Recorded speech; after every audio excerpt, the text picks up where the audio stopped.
In the beginning, there was darkness, a void, empty, silent. His voice spoke through the nothingness. Let there be light, and there was. Energy and heat racing at 186,000 miles per second, illuminating the vast expanse. A flaming sword piercing through the darkness.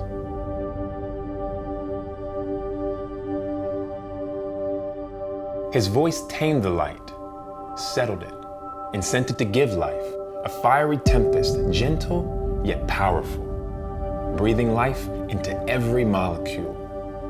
And he saw that it was good.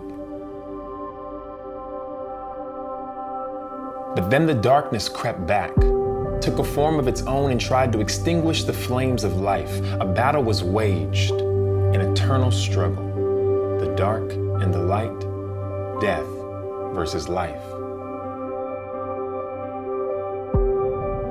And as the darkness devoured hope and the shadows snuffed the fires within us, the eternal war would claim its casualties, littering the horizon with ashes and embers of what once were flames inside our souls.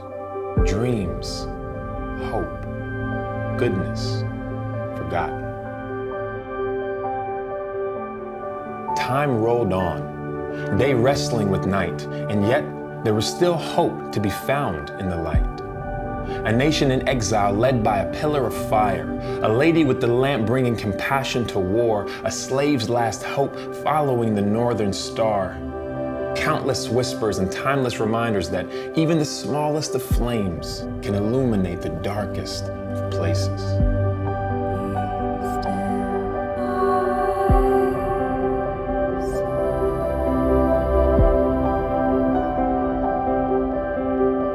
His light shines in the darkness, and the darkness cannot overcome it. We cannot live without his light.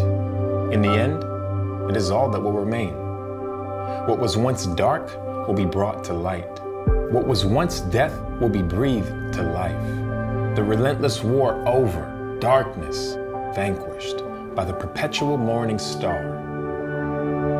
His light shines in the darkness, and the darkness cannot overcome it. His word is a lamp to illuminate the path. His whispers, a map spread across the stars. His presence, a pillar of fire lighting the way.